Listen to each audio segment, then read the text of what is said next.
Tracking, alerting, protecting. This is WKYT News.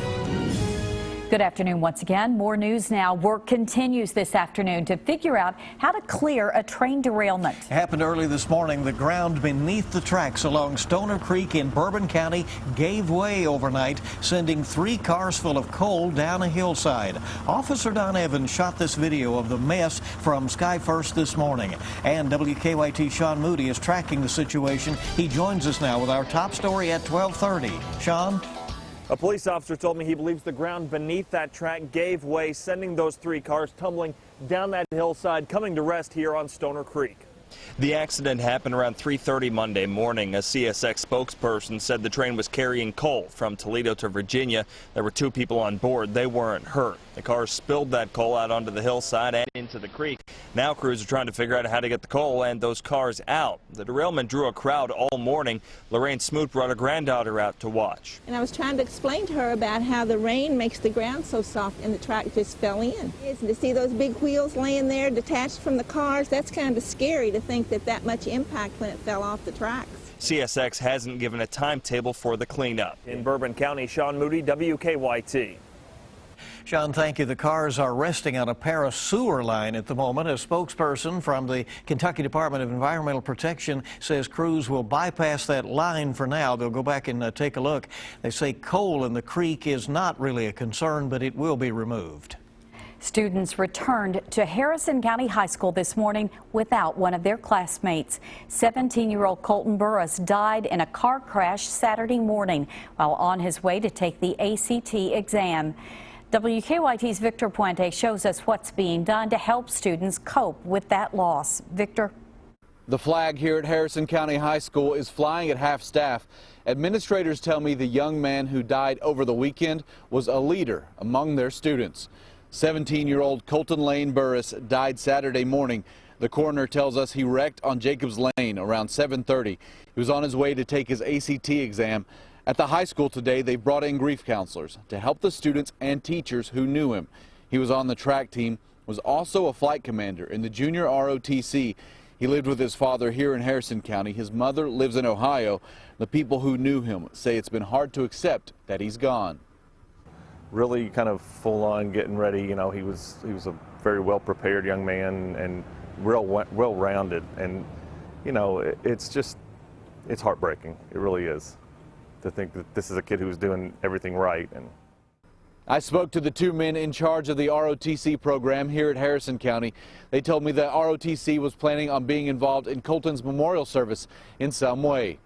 In Harrison County, Victor Puente, WKYT. In a Facebook post on Saturday, Burris's mother thanked friends and family for their support following his accident. A University of Pikeville student athlete will be honored during a memorial today. Tyler Williams died from injuries suffered in an ATV accident Friday night. He played baseball for U-Pike. The memorial service is this evening at 5 o'clock at the University Chapel.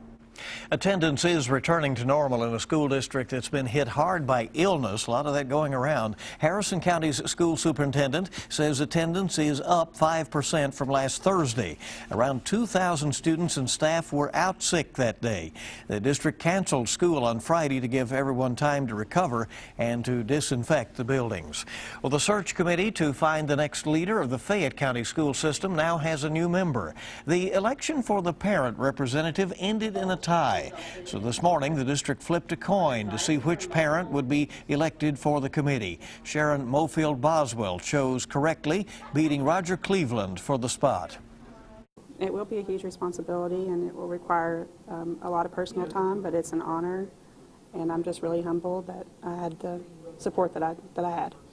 Now state law requires that the search committee must have a minority representative, so tonight at the school board's regularly scheduled meeting, they will be appointing a minority to the committee. Parts of a crane needed for the next phase of the Centerpoint project arrived in downtown Lexington this morning. Crews had to close parts of Vine Street to get that crane in. The left lane of Main Street between Limestone and Upper is also closed for the crane's arrival and will stay that way until Friday. Lexington shelters are seeing an increase in their homeless veteran populations. The Hope Center is seeing about 20% more veterans staying at their facility each night.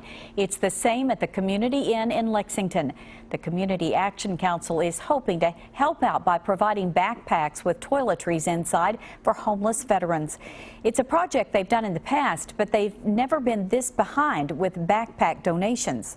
This is a small thing that we can do, that we're doing for a bigger problem. The bigger conversation is what can we do to address the needs of our veterans so they won't end up homeless. Tonight on WKYT at 6, find out what some community leaders say is the reason for the increase in homeless veterans this season. We'll be taking a look at the long-term issue. Yeah. Well, a new ingredient may help you eat less and keep the weight off. Plus, more men are surviving breast cancer. Ebony Williams has the details in this Better Living report. There's good news for men with breast cancer. They're surviving the disease at a higher rate, but still not as high as women. Results from the International Male Breast Cancer Program show that breast cancers are different for men and women, but male patients are not managed as well as females. Male breast cancer accounts for less than 1% of all cancer diagnoses. More teens in the U.S. are using e-cigarettes. Scientists in Hawaii found 30% of teens surveyed had tried e-cigarettes. That's 3 times as many as in 2011 and 2012. Researchers say a lack of sales regulations, higher taxes on traditional cigarettes, and aggressive marketing may be reasons sales are up. And British scientists have developed a new ingredient that can be added to food to make you feel more full. The ingredient contains the natural substance propionate, which stimulates the release of hormones to reduce hunger. Initial tests in overweight people show it can help prevent more weight gain. Those are some of the day's top health stories. Ebony Williams, CBS News, New York. Hey, it's good to have you with us on WKYT, and there's much more coming up here at 12:30. If you're headed to the health department for a flu shot, listen up. The clinic has a new home in Lexington.